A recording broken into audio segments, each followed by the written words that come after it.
Congresswoman Omar, I am going to pose a straightforward inquiry. If, hypothetically, the United States and Somalia were to engage in armed conflict, which side would you desire to see emerge victorious?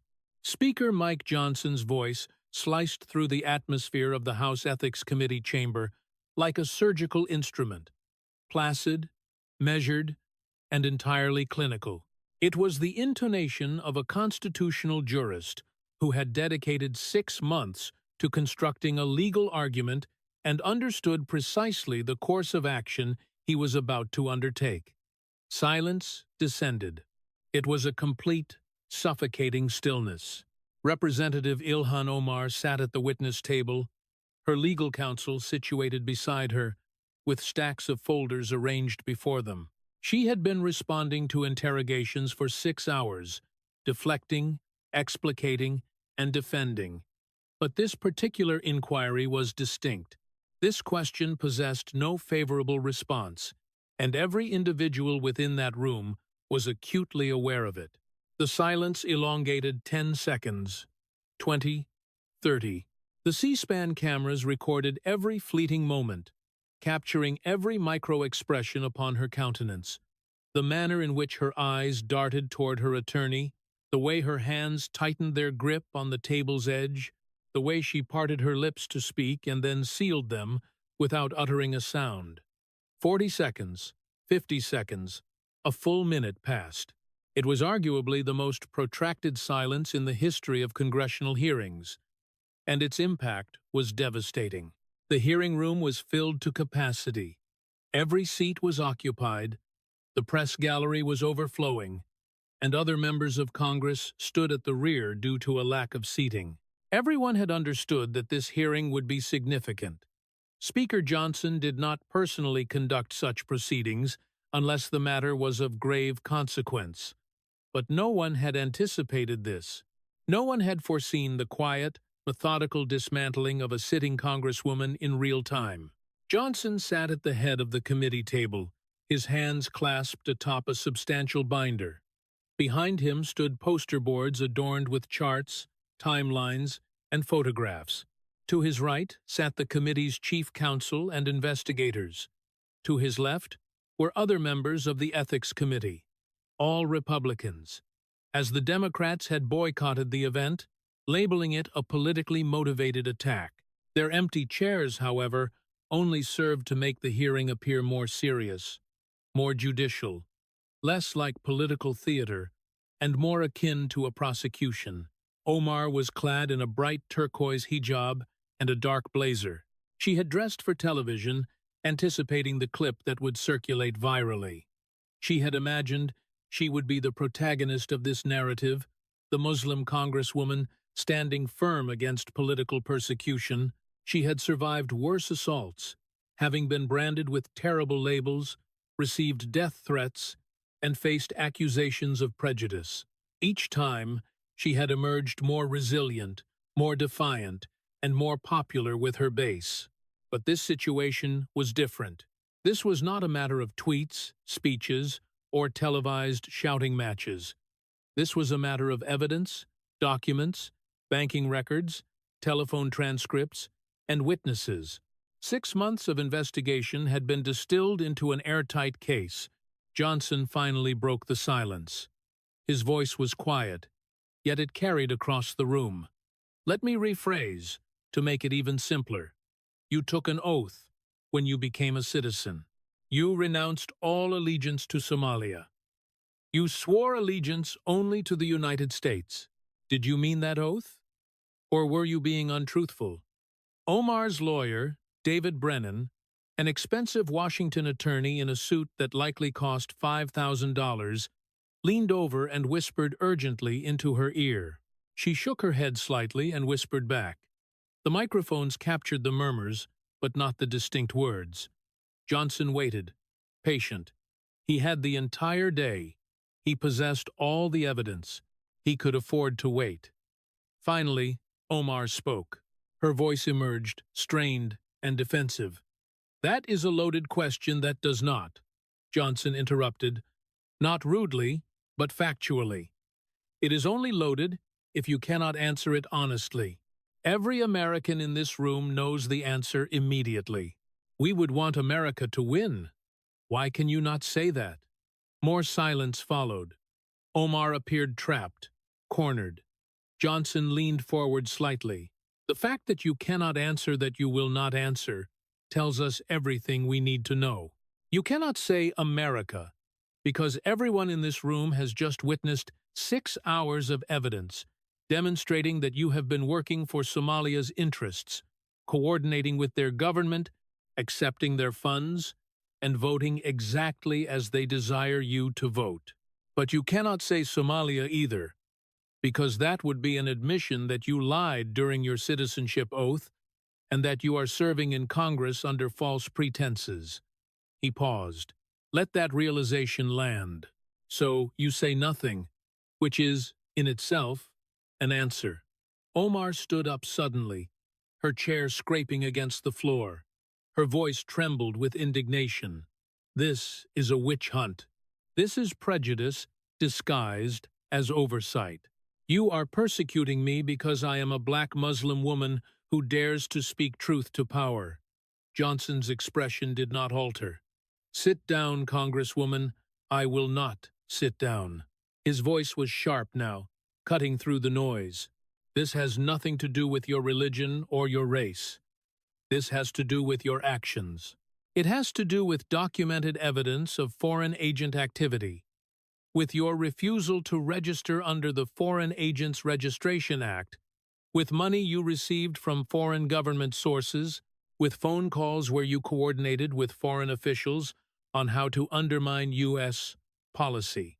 Sit down. She sat because she had no choice, because the sergeant-at-arms was standing by the door, and because her lawyer was pulling on her sleeve. Johnson picked up a document from his binder. Let me show everyone what we found. This is a phone transcript, an NSA intercept from March of this year. You are speaking to Somalia's foreign minister, and you say, and I am reading your exact words, I will always prioritize Somalia's interests.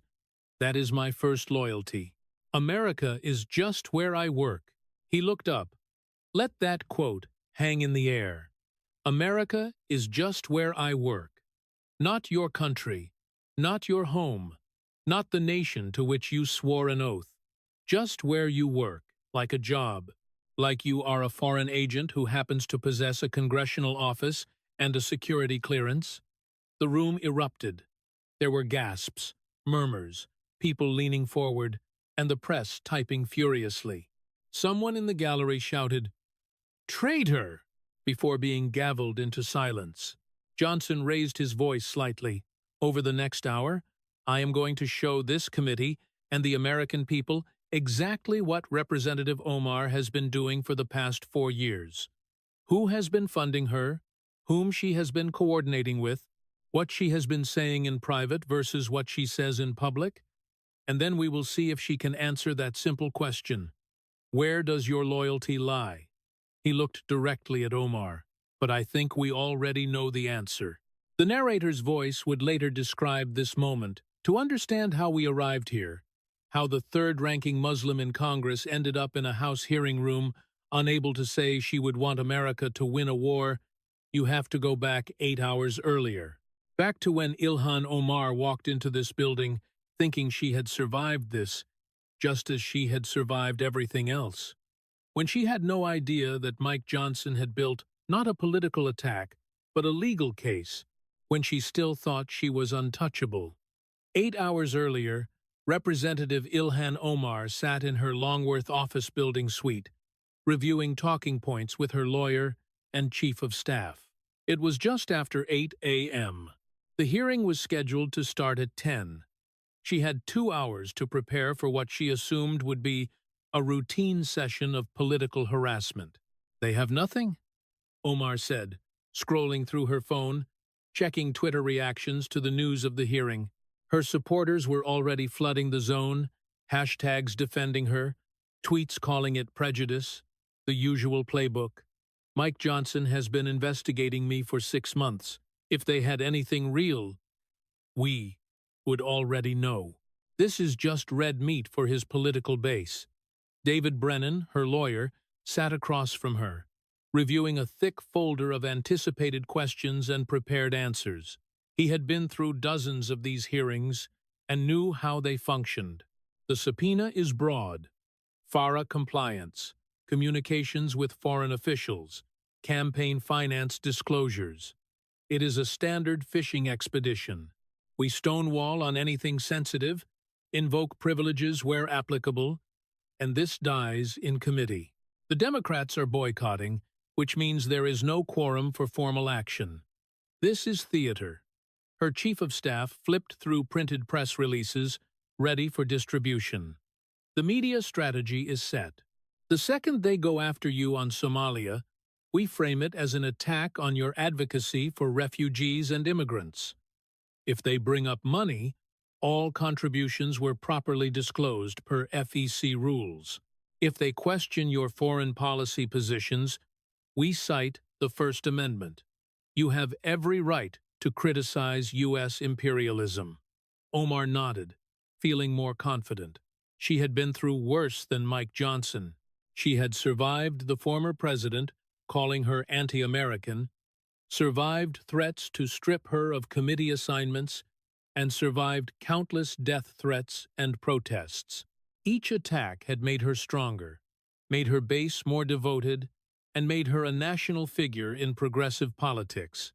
Remember, Brennan said, you don't have to answer most of their questions. If something feels like a trap, defer to me. I will invoke attorney-client privilege or the Fifth Amendment if necessary. They cannot compel you to incriminate yourself. I am not worried about incriminating myself, Omar said. I haven't done anything wrong. I have been helping my constituents, standing up for what is right. They are going to try to criminalize normal congressional work. What she didn't know, what she couldn't have known, was that while she had been building her national profile and fighting public battles, Mike Johnson had been quietly building something very different. Not a political attack, but a prosecutorial case. 6 months of investigation, subpoenas, document requests, witness interviews, NSA intercepts obtained through proper FISA warrants, and financial records traced through multiple banks and countries. Johnson had done what prosecutors do. He built a case, brick by brick, until it was unassailable. 3 blocks away, in the Speaker's office in the Capitol, Mike Johnson sat at his desk, going through the final briefing book one more time. He was meticulous by nature, having been a constitutional lawyer before entering politics. He had taught law and argued cases. He approached this hearing the way he would approach a trial. His chief counsel, Tom Emerson, a former assistant U.S. attorney who had prosecuted corruption cases, sat across from him. We are ready. Everything is documented. Every claim is sourced. Every piece of evidence would hold up in federal court. Johnson flipped through tabs in the binder. Red for financial evidence, blue for communications intercepts, green for voting records, yellow for witness statements. Walk me through it one more time. I want to make sure the sequencing is right. Emerson pulled out his own outline. Opening, we establish what FARA is and why it exists. The Foreign Agents Registration Act requires anyone acting on behalf of a foreign government to register. It is not complicated. If you are lobbying for a foreign power, you register. She didn't register. That is a felony. Phase 1. The money.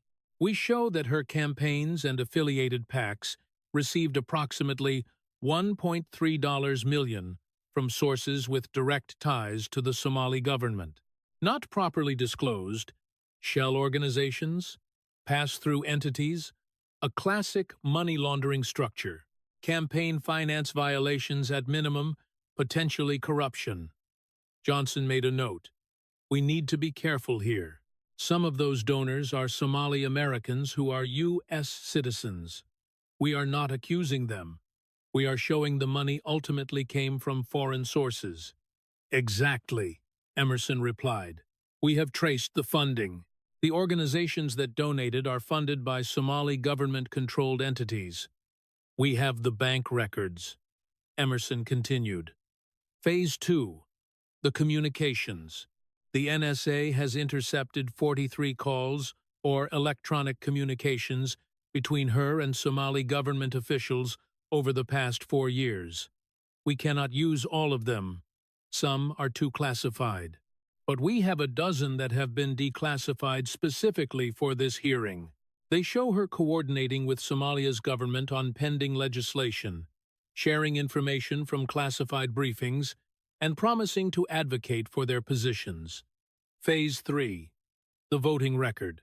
Simple and devastating.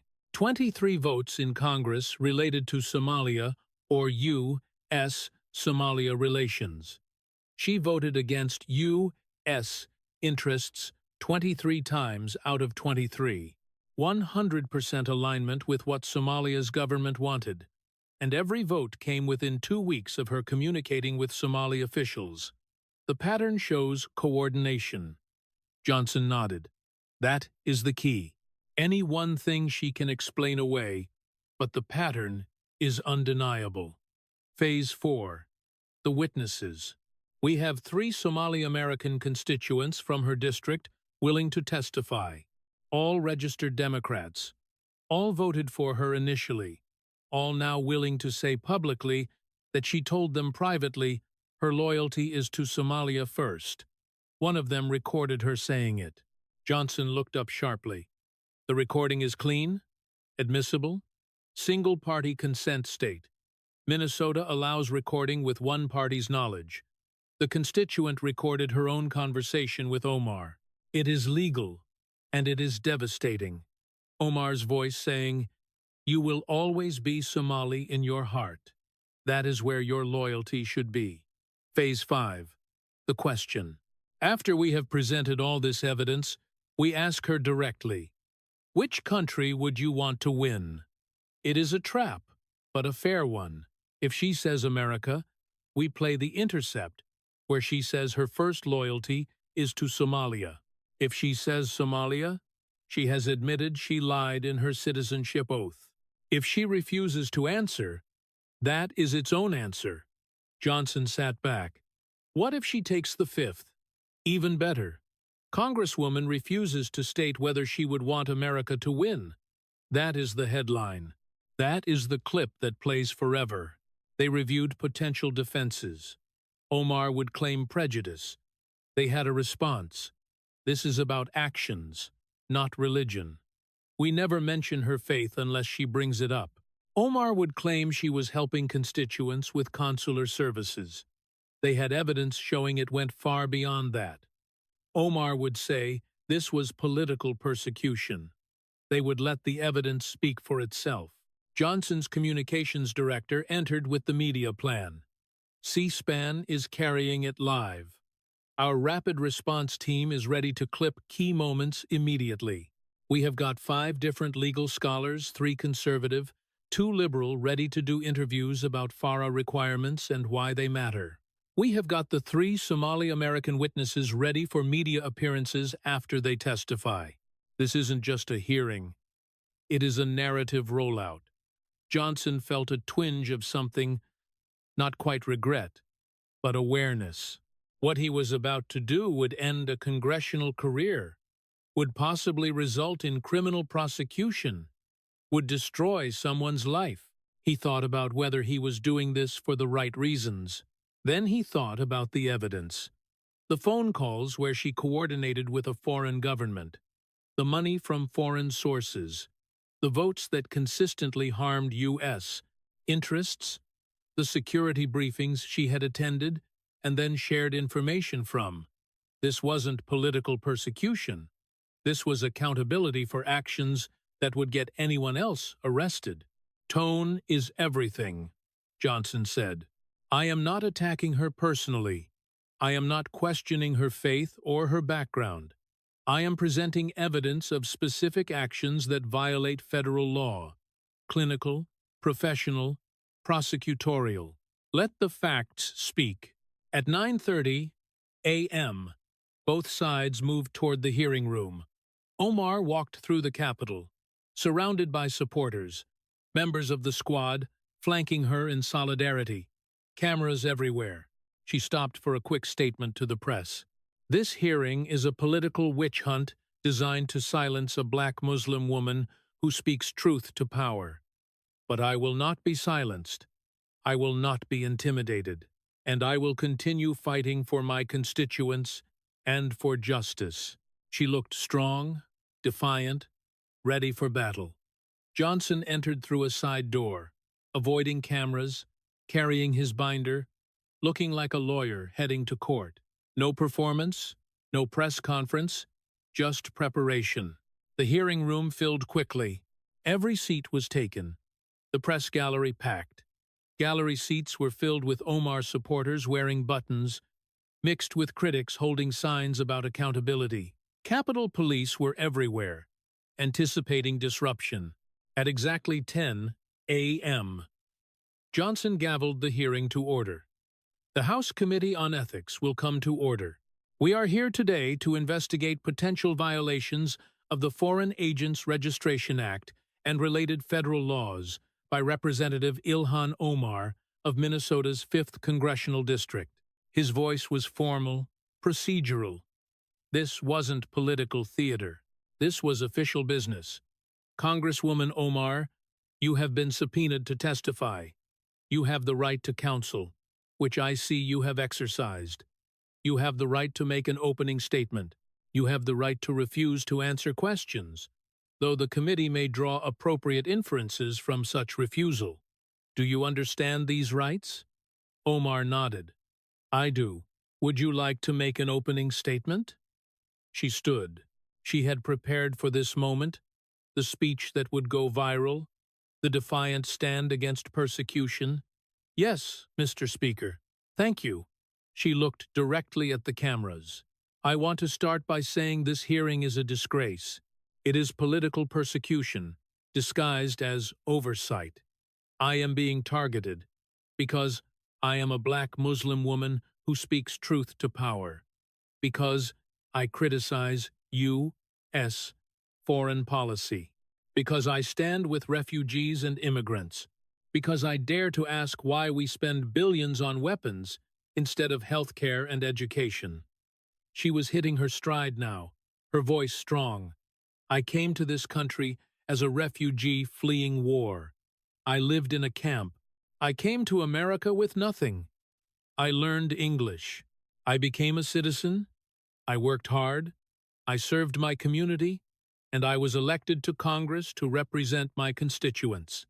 Everything I have done, everything, has been in service of my constituents, helping Somali Americans navigate immigration issues, advocating for policies that help refugees and displaced people, speaking out against U.S.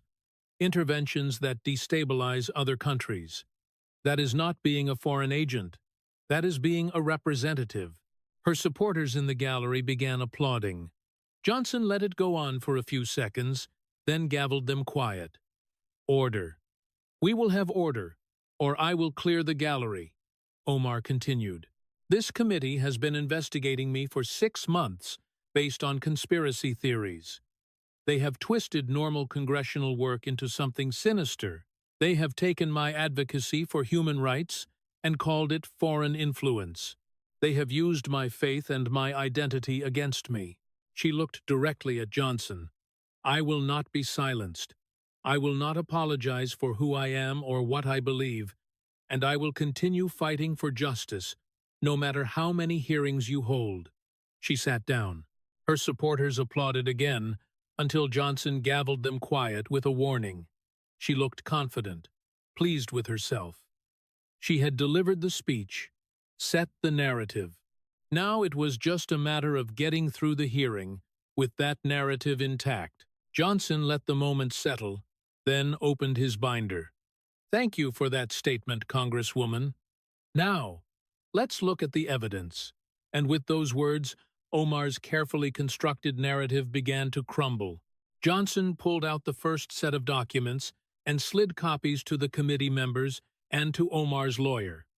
Let's start with campaign finance. Congresswoman, your campaigns and affiliated PACs have raised approximately $8.7 million since you first ran for Congress in 2018. Does that sound accurate? Omar glanced at her lawyer, who nodded slightly. I don't have exact numbers in front of me, but that is approximately correct. Of that $8.7 million, approximately $1.3 million came from sources with direct ties to the Somali government or Somali government-controlled entities. Were you aware of that?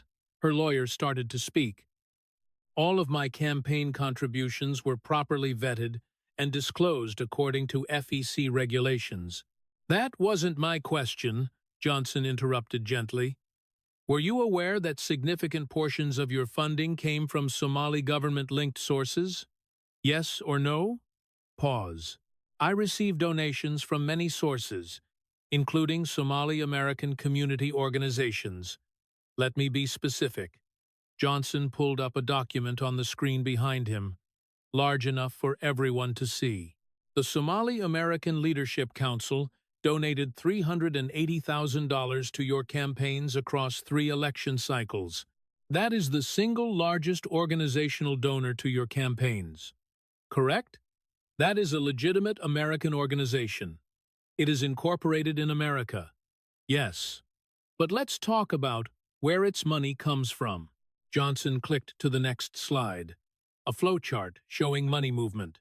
The Somali American Leadership Council receives 87% of its funding from the Somali Commercial Bank. The bank is headquartered in Mogadishu.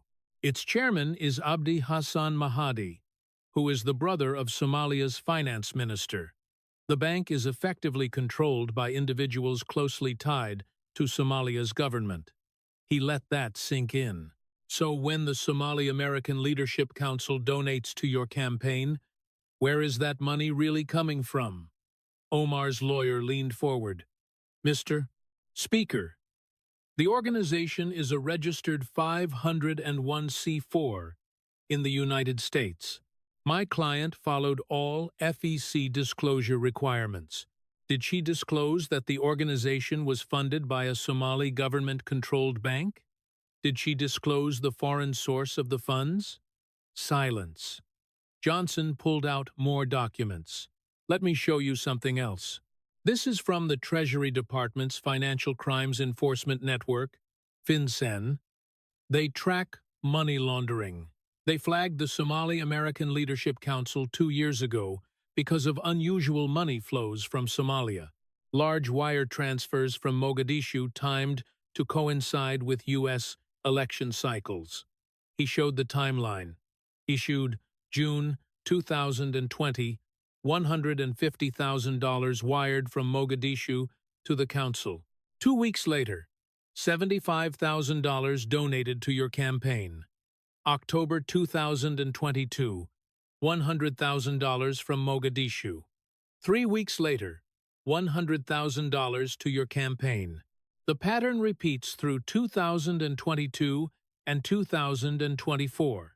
This isn't a grassroots American organization supporting your campaign. This is foreign money being laundered through a U.S. entity to fund your campaigns. That is illegal, Omar tried to respond.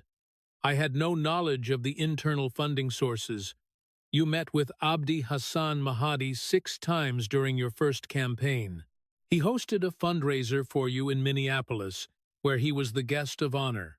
Multiple witnesses heard him introduce you as our voice in Congresses and the representative for all Somalis here and in the homeland. You are telling me you didn't know he was connected to Somalia's government? No good answer. Johnson moved on. The Horn of Africa Development Association donated $220,000 across your campaigns, also funded primarily by Somali government sources. The East African Community Foundation donated $180,000, a same funding structure. The Mogadishu Business Alliance donated $140,000, funded by businesses owned by individuals with direct ties to Somalia's government. He showed a chart. All told, We have traced $1.3 million in campaign donations to foreign sources. That is 15% of everything you have raised. And you expect us to believe you had no idea? Her lawyer objected. These are American organizations making legal donations. They are pass-throughs, shell organizations. The money originates in Somalia, gets laundered through U.S. entities, and ends up in her campaign. That is how foreign governments circumvent campaign finance law, and she knew it. Johnson pulled out another folder. Let's talk about your husband. He runs a company called Sahan Services Group. According to your financial disclosures, that company has received $280,000 in consulting fees from various Somali businesses over the past 4 years. What services does his company provide? Omar's face tightened. My husband's business is separate from my congressional work. He works from your house. You file joint tax returns. His income is your income. So, I will ask again. What did his company do to earn $280,000 from businesses in Somalia? Her lawyer whispered to her. She shook her head slightly. Johnson didn't wait. Let me tell you what our investigators found.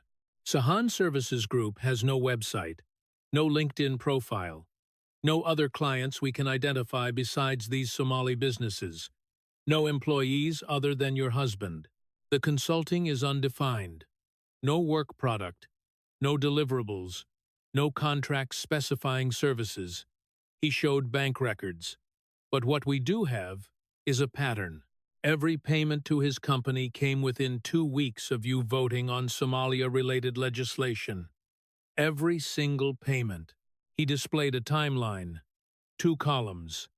Left side, payments to Sahan Services Group. Right side, her votes on Somalia-related bills. The correlation was perfect. Payment on March 15, 2022. Vote on Somalia sanctions on March 28, 2022. Payment on June 3, 2022. Vote on aid conditions on June 14, 2022. Over and over. This isn't consulting income. These are payments for your votes. This is corruption. The room erupted. Gasps, shouting from the gallery. Johnson gavelled for order. We will have order, or I will clear this room. Omar stood up, her voice shaking. This is outrageous speculation based on coincidence. Sit down, Congresswoman. Johnson's voice was sharp. 8 payments, 8 votes, perfect timing. That is not coincidence. That is evidence. And we are just getting started. Johnson opened a blue folder. Let's talk about your communications with Somali government officials. How many times would you estimate you have spoken with members of Somalia's government since taking office in 2019? Omar looked wary now. I don't keep account. As part of my work helping constituents with immigration and consular issues, the FBI has a count. You have had documented contact with Somali government officials 127 times in the past 4 years. Phone calls, in-person meetings, encrypted messaging, 127 times. That is more contact than most State Department officials working on Somalia policy. He paused. Now, most of those communications are probably routine, helping a constituent with a visa issue, following up on a passport problem. That is normal congressional work. But 43 of those communications were different. 43 times you discussed U.S. policy toward Somalia, pending congressional votes, information from classified briefings, or strategic matters. And we have transcripts? Omar's lawyer sat up straighter. Mr. Speaker, I object. These transcripts were obtained legally under FISA warrants. The FBI was monitoring Somali government communications as part of ongoing terrorism investigations, Al-Shabaab, financing, weapons trafficking. Your client's name kept appearing in those communications, so the FBI obtained a warrant from the FISA court to monitor her communications with foreign government officials. Johnson pulled out a transcript. This is from March 14, 2025. You are speaking with Somalia's Foreign Minister, Abdullahi Hassan. You say, and I quote, "The sanctions bill is coming up for a vote next week. I have been talking with progressive members and a few others. We are working to either block it or at least strip the provisions targeting your officials. I think we can get about 15 votes. It is going to take some convincing, but I think we can do this." He looked up. "You are coordinating with a foreign government on how to defeat U.S. legislation. That is not constituent services. That is lobbying for a foreign power. That is exactly what FARA is designed to prevent." Omar started to speak, but Johnson continued. Here is another one. April 2nd, 2025. You are speaking with Ambassador Omar Sharif, Somalia's ambassador to the United States. You say, "I attended a classified briefing yesterday on regional security and counterterrorism operations. I obviously cannot share classified details, but I can tell you that the U.S. is planning to increase drone operations and special forces activities in the southern provinces over the next few months. Your government should prepare accordingly. You should start messaging about civilian casualties now, before the operations begin." The room went silent, completely silent. Johnson's voice got harder. "You attended a classified briefing. Then, you called a foreign government official and told him about upcoming U.S. military operations. You gave them advanced warning so they could prepare. That is a violation of your security clearance. That is potentially espionage. Americans could have died because of what you told them." Omar's lawyer was on his feet.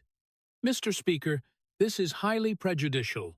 It is her voice, her words, legally obtained. Would you like me to play the audio?" He pressed a button.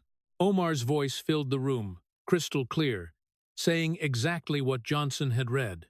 The audio quality was professional and NSA intercept, undeniable. Johnson turned off the audio. "Let me share one more. This is my favorite. July 18th, 2025. You are speaking again with Foreign Minister Hassan. He is thanking you for your help on various matters. And you respond, 'I want everyone to hear this very carefully.' You say, 'Of course, I will always prioritize Somalia's interests. That is my first loyalty. America is just where I work, where I have a platform. But my heart, my loyalty, that is with Somalia. That will never change.'" He let the quote hang in the air. Let everyone absorb it. "America is just where I work. Not your country, not the nation you took an oath to serve, not the people you represent, just your workplace, just a platform." He looked directly at Omar. "You are an elected representative of the United States Congress. You have a security clearance. You take classified briefings. You vote on legislation affecting national security. And you told a foreign official that your first loyalty is to his country, not to ours." Omar's face was flushed. Her hands gripped the table. "That is taken completely out of context. Would you like me to play the full conversation? It is 9 minutes long. It doesn't get better. You spend 9 minutes discussing how to coordinate your congressional advocacy with Somalia's government priorities. The context makes it worse, not better." Johnson pulled out a green folder. "Let's examine your voting record on Somalia-related issues. In the past 4 years, there have been 23 bills, resolutions, or amendments that Congress voted on related to Somalia: foreign aid conditions, sanctions, arms sales to regional partners, human rights resolutions. 23 votes where Congress took a position on U.S. Somalia policy. How did you vote on those 23 bills?" Omar knew where this was going. I voted according to my conscience and my understanding of what is best for the region. You voted against U.S. interests all 23 times, 100%, not 22 out of 23, not 18 out of 23, all 23 times. Every single time there was a choice between supporting U.S. policy or supporting Somalia's government position. You sided with Somalia. He displayed the voting record on the screen. Each vote listed with her position, bill to condition U.S. aid on human rights improvements in Somalia. You voted no. Resolution condemning Somalia's imprisonment of journalists. You voted present. Sanctions on Somali officials linked to corruption. You voted no. Arms sale to Kenya, which Somalia opposed because of border disputes. You voted no. Bill to increase funding for counter-terrorism operations against al-Shabaab. You voted no. Resolution supporting democratic reforms in Somalia. You voted present. It goes on and on. Johnson looked up from the screen. 23 votes. 23 times, you sided with Somalia's government over the United States. That is not a policy disagreement. That is not progressive foreign policy. That is allegiance to a foreign power. Omar tried to defend herself.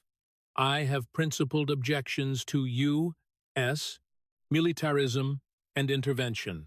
Then, why do you only have those objections when it comes to Somalia? You have voted for military action in other contexts. You have supported aid to other countries without conditions. But when it comes to Somalia, 100% alignment with their government's position. He pulled out another chart. And here is what is really interesting. Every one of those 23 votes happened within 2 weeks of you communicating with Somali government officials. Every single one. The timeline showed it clearly. Call with Foreign Minister on March 10th. Vote on Somalia sanctions on March 22nd. Meeting with Ambassador on May 5th. Vote on aid conditions on May 16th.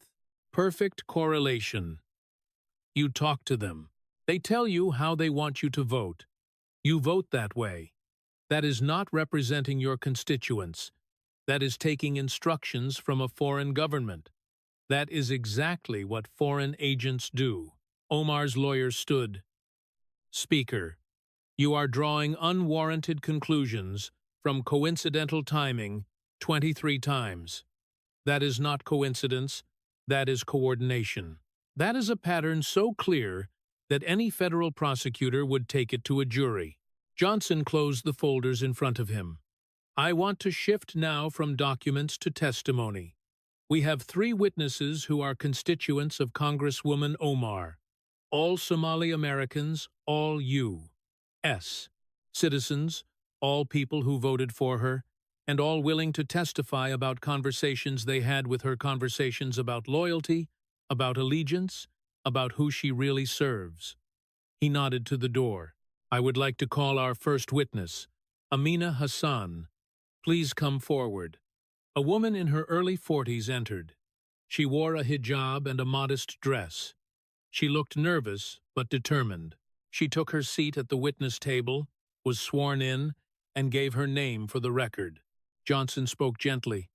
Miss Hassan, thank you for being here. I know this is difficult.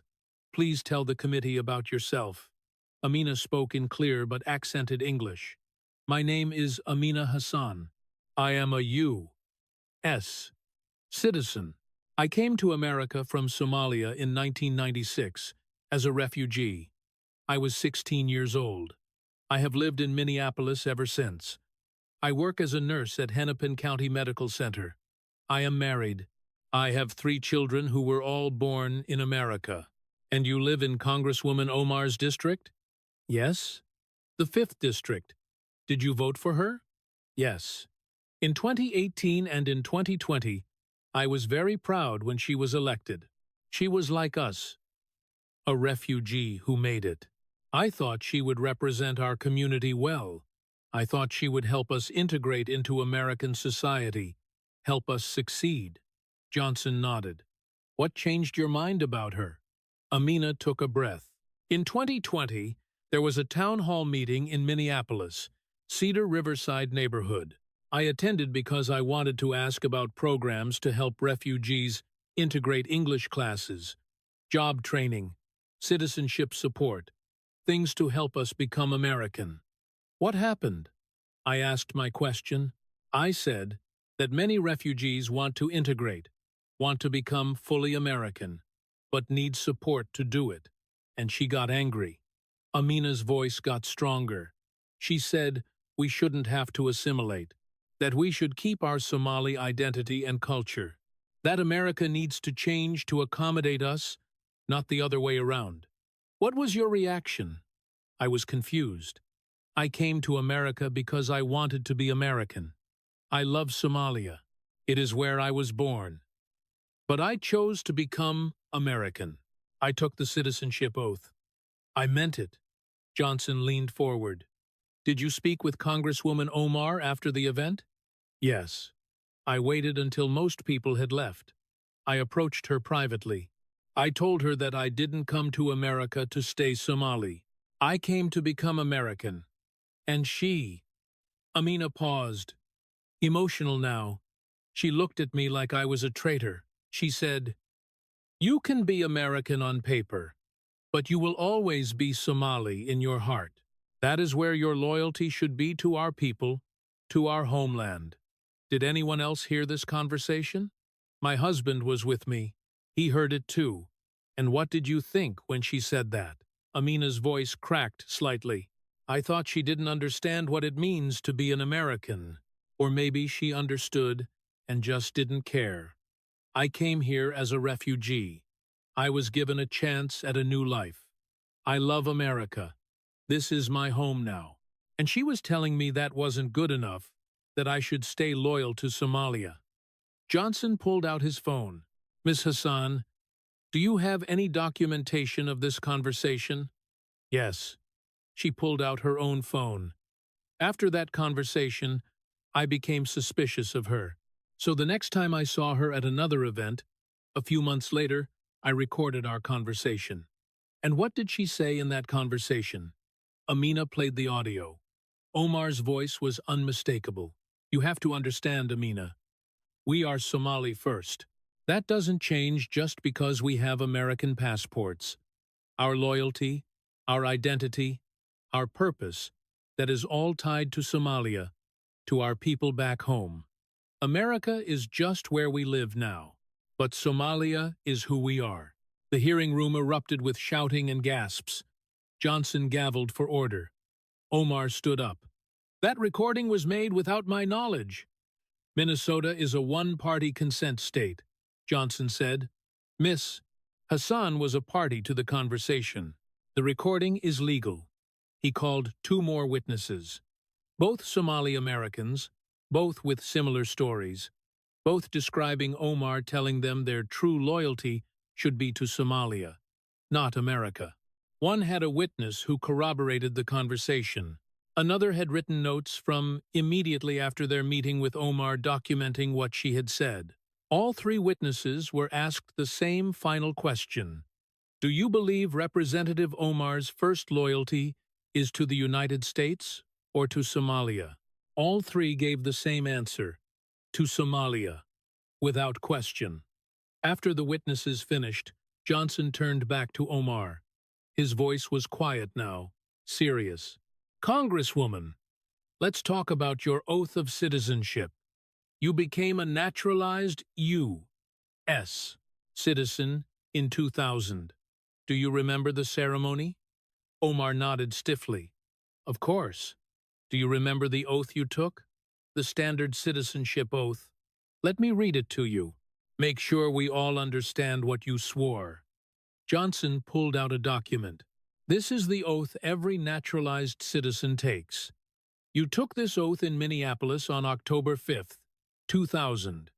You raised your right hand and you said, he read slowly, clearly, I hereby declare, on oath, that I absolutely and entirely renounce and abjure all allegiance and fidelity to any foreign prince, potentate, state, or sovereignty, of whom or which I have heretofore been a subject or citizen."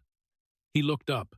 "You swore to absolutely and entirely renounce all allegiance to Somalia. Did you mean that?" "Of course I meant it." "Then why did you tell the Somali foreign minister that your first loyalty is to Somalia? Why did you tell constituents they will always be Somali in their hearts? Why did you tell Amina Hassan that Somalia is who we are and America is just where we live? Those statements are the exact opposite of the oath you took." He continued reading the oath. "I will support and defend the Constitution and laws of the United States of America against all enemies, foreign and domestic, that I will bear true faith and allegiance to the same." You swore to bear true faith and allegiance to the United States. Have you done that? I have. You have coordinated with a foreign government on how to defeat U.S. legislation. You have shared classified information with foreign officials. You have taken money from foreign government sources. You have voted against U.S. interests 100% of the time, when they conflicted with Somalia's interests. That is not true faith and allegiance to the United States. That is the opposite. Johnson's voice got harder. The oath continues, "I take this obligation freely, without any mental reservation or purpose of evasion." No mental reservation. No purpose of evasion. Did you take that oath freely? Or did you have mental reservations? Did you think, "I will say these words, but I don't really mean them"? Omar's lawyer objected. "Mr. Speaker, you are asking her to speculate about her state of mind from 25 years ago. I am asking if she lied, if she took an oath she never intended to keep, if she committed fraud to obtain U.S. citizenship." The room went silent, because based on the evidence we have seen today, the money, the phone calls, the coordination, the votes, her own statements, it appears she never actually renounced her allegiance to Somalia. She never truly committed to serving only American interests. She took the oath, got the citizenship, ran for Congress, and has been serving Somalia's government the entire time. Johnson leaned forward. "That is fraud, Congresswoman. That is grounds for revoking your citizenship. That is grounds for prosecution. And it is grounds for removing you from Congress." The hearing had been going for nearly 7 hours. Omar looked exhausted, trapped. Every defense had been shredded. Every explanation had been countered with evidence. The money trail was documented. The phone calls were recorded. The voting pattern was undeniable. The witnesses had testified under oath. Johnson had built a case that would hold up in any court, and now he was going to finish it. "Congresswoman Omar," he said quietly, "we have covered a lot of ground today, but I want to end where we began, with a simple question, the most basic question of loyalty." He paused, letting the room settle. If the United States and Somalia went to war, hypothetically, which side would you want to win? The question hung in the air. Simple, direct, devastating. Omar stared at him, looked at her lawyer, looked at her hands. The silence stretched. 10 seconds. 20. 30. She couldn't say America, because everyone had just seen 7 hours of evidence showing she had been working for Somalia. The phone transcripts where she promised to prioritize Somalia's interests, the witnesses who testified, she told them Somalia was their true loyalty, the votes where she sided with Somalia over America every single time. But she couldn't say Somalia either, because that would be admitting everything, admitting she lied in her citizenship oath, admitting she was serving a foreign power, admitting betrayal on national television. So she said nothing. 40 seconds. 50. A full minute. Finally, she spoke. Her voice strained. "That is an absurd hypothetical that doesn't reflect. It is not absurd, Johnson interrupted. It is the most basic question of loyalty. Every American knows the answer immediately. We would want America to win, always, no matter what. Why can't you say that? Because it is a loaded question, designed to.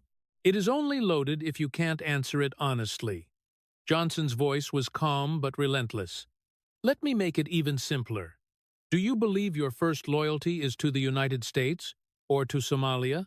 Her lawyer leaned over, whispered urgently. She shook her head, whispered back, I am not going to engage with this prejudiced line of questioning.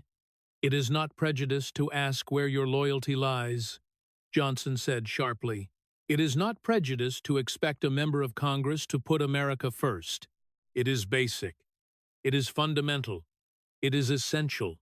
And the fact that you are calling the question prejudiced tells me you can't answer it. He stood now, looking down at her. You have sat here for 7 hours. You have heard the evidence, the money from foreign sources, the coordination with foreign officials, the votes against U.S. interests, the classified information you shared, your own words on tape, saying your first loyalty is to Somalia. And now I am asking you directly, which country do you serve? Which country has your loyalty? And you can't answer, because everyone in this room knows the answer. Everyone watching at home knows the answer. You serve Somalia. Your loyalty is to Somalia. You have been a foreign agent operating inside Congress with a security clearance and a vote on U.S. policy. Omar stood up suddenly, her chair scraping loudly. Her voice shook with anger and desperation. This entire hearing is a sham, a witch hunt. You have turned normal congressional work into some kind of spy thriller. You have persecuted me because I am Muslim, because I am black, because I dare to criticize you. Johnson's expression didn't change.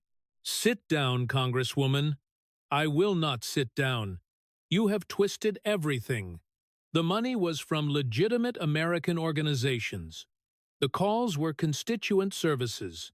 The votes were my policy positions. You are criminalizing my religion and my identity. Sit down, or I will have you removed from this hearing. You cannot silence me. I represent. Johnson's voice cut through like a whip. Sergeant at arms, if the Congresswoman does not sit down, escort her from this hearing. Omar's lawyer grabbed her arm, pulled her down into her seat. She was breathing hard, furious, but trapped. Johnson sat back down. Let the record reflect that Representative Omar refuses to answer whether her first loyalty is to the United States. She refuses to answer whether she would want America to win in a conflict with Somalia. She deflects to claims of persecution and prejudice rather than addressing the evidence. He picked up a document. Based on the evidence presented in this hearing, this committee makes the following findings. 1. Representative Omar received approximately $1.3 million in campaign contributions from sources with direct ties to the Somali government. These sources were not properly disclosed. This constitutes campaign finance violations and potentially money laundering. 2. Representative Omar communicated with Somali government officials 127 times over 4 years, including 43 communications where she discussed U.S. policy, congressional votes, and classified information. She coordinated her congressional activities with a foreign government. This constitutes activity requiring registration under the Foreign Agents Registration Act. She did not register. That is a felony. 3. Representative Omar shared information derived from classified briefings with foreign officials. This constitutes a security clearance violation and potentially espionage. 4. Representative Omar voted against U.S. interests 100% of the time when those interests conflicted with Somalia's government positions. The pattern and timing of these votes, combined with her communications with Somali officials, demonstrates coordination with a foreign power. 5. Representative Omar made statements to constituents and to foreign officials, indicating her primary loyalty is to Somalia rather than to the United States. This contradicts her citizenship oath and her congressional oath of office. Johnson looked up. Based on these findings, this committee will be making several referrals. First, to the Department of Justice for prosecution under the Foreign Agents Registration Act, campaign finance laws, and laws regarding classified information. Second, to the House Ethics Committee for violations of House rules regarding outside income, conflicts of interest, and conduct unbecoming a member of Congress. Third, to the Office of the Director of National Intelligence for immediate revocation of Representative Omar's security clearance. Fourth, to U.S. Citizenship and Immigration Services for investigation of potential fraud in her citizenship application. Fifth, to the House of Representatives for consideration of expulsion under Article 1, Section 5 of the Constitution. Each referral landed like a hammer blow. Omar sat frozen, the color draining from her face. Representative Omar, you are hereby suspended from all committee assignments pending the outcome of these investigations. Your security clearance is revoked, effective immediately.